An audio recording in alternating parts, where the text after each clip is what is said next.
इस video को like करें, हमारे चैनल को सब्सक्राइब कर बेल आइकन ज़रूर प्रेस करें। तर नमस्कार मित्रांनो, मॅथ्स बाय बितोरे मीडिया यूट्यूब चॅनलमध्ये आपलं स्वागत आहे।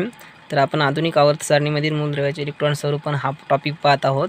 त्यामधील इलेक्ट्रॉन स्वरूपन जे आहे ते गण व इलेक्ट्रॉन स्वरूपन म्हणजे गणामध्ये कशा प्रकारे इलेक्ट्रॉन स्वरूपन असते हे पाहणार आहोत। पाहिलं होतं आपण गेल्या व्हिडिओमध्ये। तर आता आपण पाहणार आहोत आवर्त आणि इलेक्ट्रॉन स्वरूपन म्हणजे जसं काय उभ्या रेषा असतात त्यांच्यामधले इलेक्ट्रॉन स्वरूपन आपण गेल्या व्हिडिओमध्ये पाहिलो आहोत। तर आपण या व्हिडिओमध्ये आवर्त आणि इलेक्ट्रॉन स्वरूपन म्हणजे जे काय आडव्या रांगा असतात त्यांचे जे इलेक्ट्रॉन स्वरूपन कशा प्रकारे होतं किंवा कशा प्रकारे असेल तर हे आपण पाहणार आहोत। तर एवढं सांगायचं की याच्यामध्ये जर आवर्तामध्ये डावीकडून उजवीकडे जात असताना म्हणजे हे काय असेल पहा, तुम्हाला पिरियडिक टेबल पाहिलं नसेल तर बघून घ्यायचं तुम्ही। हे आहे पिरियडिक टेबल म्हणजे आवर्त सारणी।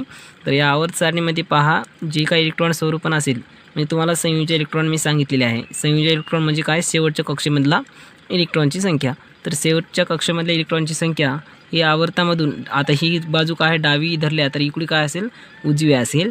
म्हणजे डावीकडून उजवीकडे जात असताना आवर्त जे असेल तर पहा, तर आवर्तामधील जसे जसे अणुअंक वाढेल तसे तशी संयोजी इलेक्ट्रॉनची संख्या सुद्धा काय होते पहा, वाढत जाते। मी सांगायचं नेमकं काय म्हणजे तुम्हाला, तर आवर्तामध्ये डावीकडून उजवीकडे जाताना अणुअंकाप्रमाणे संयोजी इलेक्ट्रॉनची संख्या सुद्धा वाढत जाते। हे एक टॉपिक आपण लिहू शकतो। उदाहरण बनलं तर हायड्रोजनचा एक असेल म्हणजे हेलियमला 2 इलेक्ट्रॉन संख्या असतात। म्हणजे संयोजी इलेक्ट्रॉन पहा, आता नेमकं संयोजी म्हणजे शेवटच्या कक्षेतील इलेक्ट्रॉनची संख्या। आता 3 म्हणजे 2,1 एक झालं। जसं जसं एक अणुअंक वाढला म्हणजे एक अणुअंक वाढला म्हणजे बेरिलियम आला, तिथं संयोजी इलेक्ट्रॉन म्हणजे इथे किती झाला हो, 2 झाला संयोजी इलेक्ट्रॉन फक्त, हो का। कारण का हे मेन इलेक्ट्रॉन आहे, संयोजी इलेक्ट्रॉन म्हणजे शेवटच्या कक्षेतील इलेक्ट्रॉन। जसं जसा अणुअंक वाढतो तसा तसा डावीकडून उजवीकडे जात असताना आवर्तामधील संयोजी इलेक्ट्रॉनची संख्या सुद्धा एकाने वाढत जाते। इथं 2 झाल्याने इथं ती काय झालं, 3 झालं। हायड्रोजन हेलियम झाला सध्या। आता दुसरा आवर्त लिथियम बेरिलियम बोरॉन कार्बन। आता पहा 1 झालं, इथं 2 झालं। जसा अणुअंक याचा वाढला इथं 3 झालं, याचा वाढला इथं 4 झालं। एवढं आपण लिहू शकतोय। तर अशा प्रकारे एवढं एक टॉपिक आपण लिहून घ्यायचं। तुम्हाला एक सांगायचं म्हणजे नेमकं काय असते पहा, काही जणाला आवर्त म्हणजे नेमकं कसं ठरवायचं हे माहीत नसतात, काही शेवटचं आवर्त कसं करायचं। तर ज्या शेवटच्या कक्षेमधील आता एक हायड्रोजन आहे, हायड्रोजनमध्ये काय करता येते आपल्याला, हायड्रोजनची अणुअंक 1 आहे त्यामुळे आपण काय करू शकतो हायड्रोजनला, तर पहा एक हायड्रोजन ॲटम आहे, हा हायड्रोजन ॲटम आहे। तर हायड्रोजन ॲटमला किती आहे इलेक्ट्रॉन, एकच इलेक्ट्रॉन आहे म्हणजे एकच अणुअंक असल्यामुळे एकच इलेक्ट्रॉन, एक झाला। तर आता दुसरा इलेक्ट्रॉन केव्हा म्हणजे दुसरा केव्हा सुरू करायचं, तर हेलियम केव्हा हो, हेलियममध्ये किती आहेत, 2 आहेत, त्याच्यामुळं याच्यामध्येच 2 मावायचं। तर असे ध्यान ठेवायचं की पहिल्या जे आवर्त आहे, आता हे पहिलाच आवर्त आहे, पहिल्या आवर्तामध्ये किती हो 2 मावले पाहिजे। 2 झालं मग नंतर तिसरा आवर्त केव्हा सुरू करायचं, दुसरा आवर्त लगेच 2 भरलं की लगेच दुसरा आवर्त आपण सुरुवात करायची। म्हणजेच लिथियमसाठी दुसरा आवर्त सुरू झाला पहा, इथं 1 मावलं कारण का 2 झाल्यानंतर 1 मावलं। मग असे कुठपर्यंत करायचं हो, मग अशापर्यंत करायचं की असा इलेक्ट्रॉन येईल की एका जागी काय होईल, असेच कार्बन असं मोहरी वाढत गेल्या, एका जागी इथं 8पर्यंत येईल। मग 8पर्यंत माव घालायचं तिसऱ्या आवर्तामध्ये, हो का। तिसऱ्या आवर्तामध्ये 8पर्यंत माव घालायचं। मग 8पर्यंत माव घातल्यावर चौथा आवर्त घ्यायचा। आता काय घ्यायचं, चौथा आवर्त। मग चौथ्या आवर्तामध्ये किती बसवायचं, तर चौथ्या आवर्तामध्ये 18 बसवायचे पहा, किती 18 बसू शकतात। तर याला के आपल्याला नवीला आपण पाहिलो आहे, तर पहिल्या कवचाला म्हणतात पहा, पहिली जी कक्षा आहे त्याला के कक्षा म्हणतात, के कवच म्हणतात। दुसरी आहे के एल एम आणि NO अशा प्रकारे कवच असतात। तर अशा पहिल्या कवचाला के कक्षा म्हणायचं, दुसऱ्याला एल म्हणायचं, तिसऱ्याला एम म्हणायचं, चौथ्याला एन म्हणायचं। तर पहिला हायड्रोजनमध्ये के कक्षा एवढीच आहे, हेलियममध्ये सुद्धा केच आहे, तर लिथियममध्ये के आणि यल आहे हे आपल्याला माहीत आहे। मग राहिलं यम। आता यम कोणाला सुरू होते पहा, आता तिसरं कवचाचे इलिमेंट कुठं सुरू होतात पहा, मी तुम्हाला सांगतोय। तर आपल्याला माहीत आहे सोडियम माहीत आहे पहा, मेटल। तर सोडियमचा अणुअंक किती आहे हो, 11 आहे, हे तर आपल्याला माहितीच आहे। मग त्यामुळे आपण काय करायचं, अणुअंक जर 18 असलं तर हे झालं, तर याला काय करायचं, एक एलिमेंट मानलो आहे आपण। तर पहिला आवर्त घेतलो, याच्यामध्ये किती मावायचं, 2 मावायचं। तर 11चे फोड कसं करायचं, तर 2,8 म्हणजे पहिल्या 2 बसवायचे, दुसऱ्यात 8 बसवायचे म्हणजे 10 झाले, तिसऱ्यामध्ये 18पर्यंत बसवायचं, उरलं म्हणजे 18पर्यंत बसवायचेपर्यंत बसवायचं। 18च्या नंतर जर जास्त उर आले तर चौथा आवर्त काढायचं। मग त्या चौथा आवर्तमध्ये किती बसवायचे हो, 32 बसवायचे। तर पहिल्यात 2, दुसऱ्यामध्ये 8, तिसऱ्यात 18, नंतर 32 अशा प्रकारे बसवायचं. तर मग काय करायचं, आता आपण सोडियमचं पाहूया. सोडियममध्ये पहिल्या आवर्तात 2 बसले, दुसऱ्या आवर्तामध्ये किती हो 8, 1 2 3 4 5 6 7 8 बसले आणि तिसरा आवर्त सुरू करायचा 18पर्यंत भरायचं, परंतु किती आहे तो एकच आहे, त्यामुळं 1 बसविला. अशा प्रकारे आपण काढू शकतो याच्या चांगल्या प्रकारे. मग आता काय करायचं, तुम्हाला ट्रिक तर माहीत होऊन गेली की KLMN हे कक्षा असतात. तर मग आता सांगा, आता मी काय केलं पहा, आवर्त म्हणजे आवर्तामध्ये ज्यांचे काही इलेक्ट्रॉन स्वरूपण असते ते मी सांगणार आहे तुम्हाला. तर पहा मी सांगते तुम्हाला की एकाच आवर्तामध्ये जर मूलद्रव्य असतील तर आता पहा कोणता आवर्त आहे, आपण इथे घेऊया आवर्त कोणता, हे आवर्त आहे. तर हे पहिला आवर्त झाला म्हणजे पहिली आवर्त आणि हे पहिला गण. तर हे पहिला आवर्त झाला, हे दुसरा आवर्त झाला, हे तिसरा आवर्त झाला, हे चौथा आवर्त झाला. तर याच्यामध्ये सांगायचं नेमकं काय सांगता येते पहा. तर एकच जर आवर्त असेल म्हणजे सारखा जर आवर्त असेल तर त्या आवर्तामध्ये जे काय मूलद्रव्य आहेत त्यांच्यामध्ये इलेक्ट्रॉनची संख्या जी असते ते समान असते असं म्हटले त्याने. म्हणजे नेमकं काय सांगायचं त्यांना मी सांगतो तुम्हाला पहा. तर पहा म्हणजे नेमकं काय असते, आता कवच जर आता हे पहिला, आता आपण हेच पाहूया आवर्त सारणीच पाहूया. हे पहा ही आवर्त सारणी झाली. तर या आवर्त सारणीमध्ये पहा आता पहिला आवर्त आहे, या पहिल्या आवर्तामध्ये जी कवचाची संख्या आहे म्हणजे जे काही कवच असेल त्या कवचाची संख्या समान असते म्हणते. तर प्रत्येक आवर्तामध्ये कवचाची संख्या समान असते. तर हे आपण एक्सप्लेन करून दाखवायचं आहे. तर नेमका हायड्रोजन आणि हेलियम, तर हायड्रोजनमध्ये एक एलिमेंट असतो म्हणजे एकच इलेक्ट्रॉन असतो, पहिला कवच असतो के कवच, राईट. हेलियममध्ये किती असतो, एकच कवच असतो. त्याच्यामुळे म्हणजे 2 इलेक्ट्रॉन असतात पहिल्या कवचात मावून जातात म्हणजे पहिला कवच, फक्त के कवच असतो म्हणजे पहिल्या आवर्तामध्ये के कवच असते. झालं एवढं सांगायचं होते. म्हणजे सांगायचं म्हणजे एकाच आवर्तामध्ये कवचाची संख्या एक समान असते एवढं सांगायचं आहे. आता पहा lithium, beryllium, boron, carbon, nitrogen, oxygen, fluorine, neon.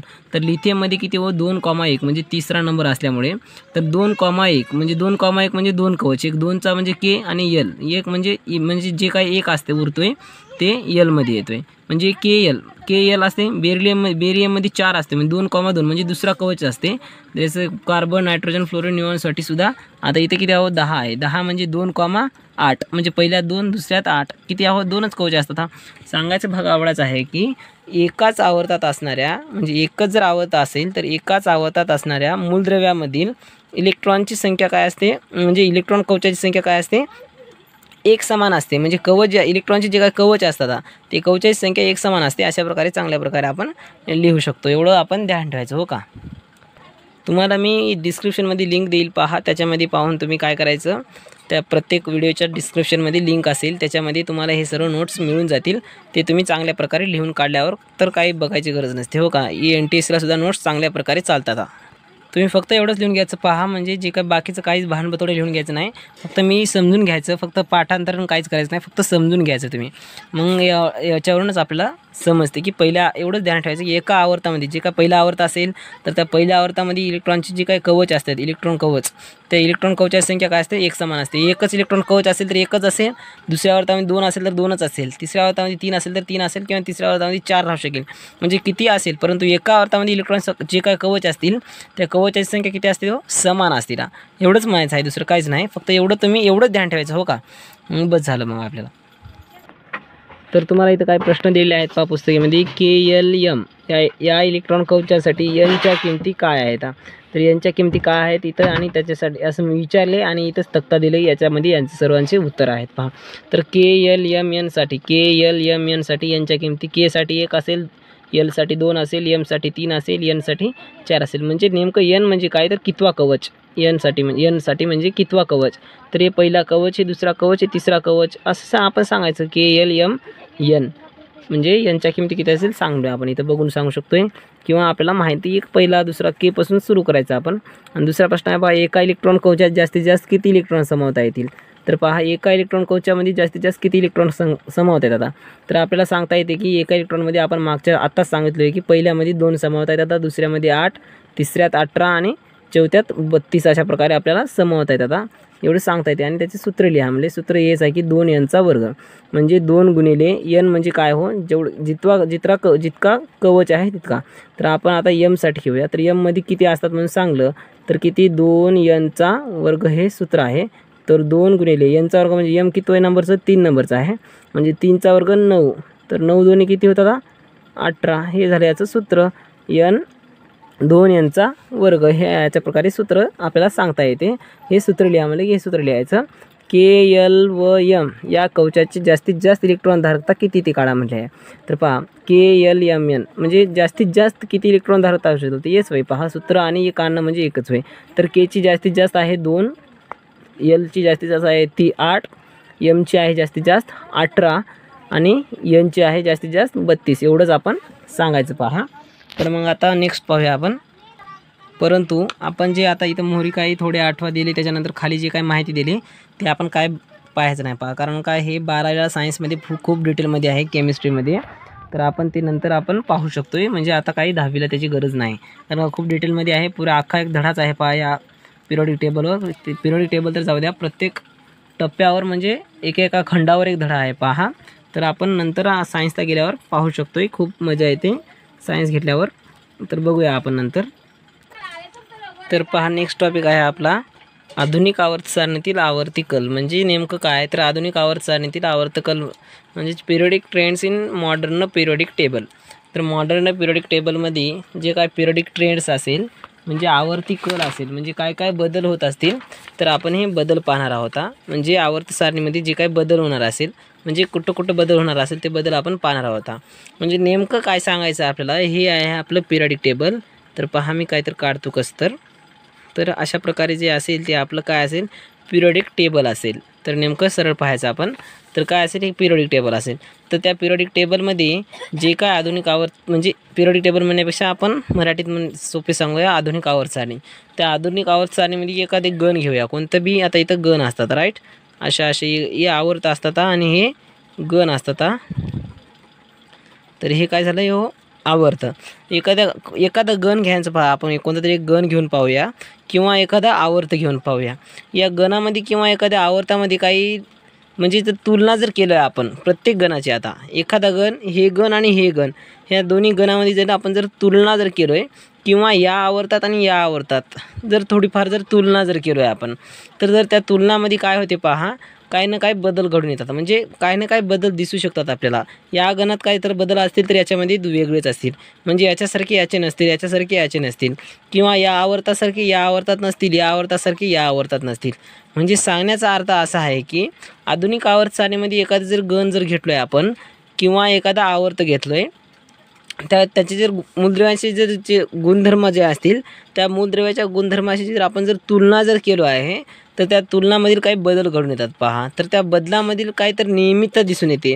तर नियमितता म्हणजे काय या गणामध्ये सर्व सारखेच असतील, या गणामध्ये काय सर्व सारखे असतील. म्हणजे यांच्या ज्याच्यात वेगळे असतील परंतु याच्यामध्ये नियमितता दिसून येते. म्हणजे प्रत्येक गणामध्ये काही ना काही नियमितता दिसून येते. म्हणजे सारखेपणा दिसून येते.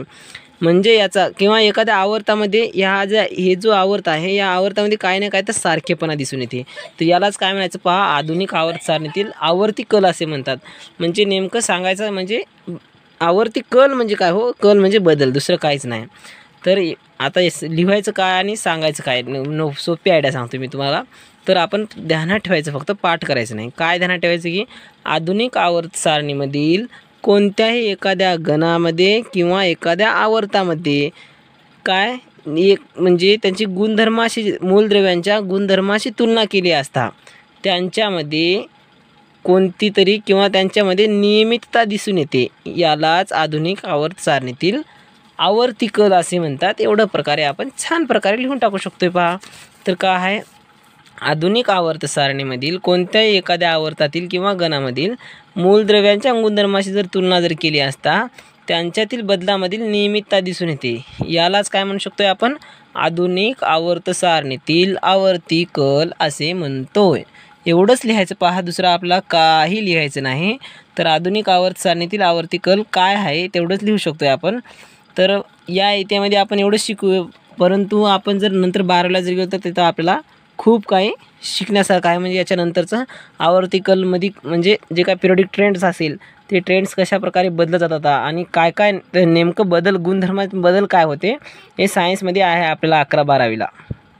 परंतु 10वीमध्ये सुद्धा आपल्याला जे काय आहे ते थोडंफार पाहायचं आहे. हे खूप बेसिक, म्हणजे हे जर आपण एवढं जर लक्षात ठेवलं तर आपल्याला केमिस्ट्री खूप सोपी जाईल. कारण का याचा पुढचा भाग असेल आणि हेच भाग असतील. एवढंच की इंग्रजीतून असेल आणि सरांनी जे शिकवतात आपल्याला खूप चांगल्या प्रकारे मराठीतून समजून सांगतात महाराष्ट्रामध्ये.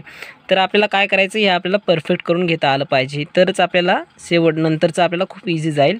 तर संयुजा, अणु, आकारमान, धातू, अधातू हे आपल्याला आलंच पाहिजे. तर हे 3 आपल्याला या धड्यामध्ये शिकवायला मिळेल. कारण का आपलं भाग्यच आहे, खूप चांगलं आहे. आपल्याला सायन्स घ्यायचं असेल किंवा आपल्याला जर हे काही समोर जर नीट JEE जर करायचं असेल तर आपल्याला हे बेसिक माहीत झालं पाहिजे. तर आपल्याला या NTSCमध्ये सुद्धा याच्यामध्ये 1-2 प्रश्न आपल्याला कंपल्सरी असतात दरवर्षी पहा. तर हे आपल्याला 3 पाहायचं आहे. तर आता आपण पाहणार आहोत हे. तरी हे आपण नेक्स्ट व्हिडिओमध्ये पाहूया. कारण का आपण डिटेलमध्ये घेऊया, थोडा वेळ होईल. पुढचा व्हिडिओ खूप मोठा होईल, परंतु खूपच धमाकेदार व्हिडिओ होईल पहा. तर आपण या चॅनलला सबस्क्राईब करायचं. तर आपण नेक्स्ट व्हिडिओमध्ये तर आपण पाहणारच आहोत. पाहिल्याबद्दल धन्यवाद.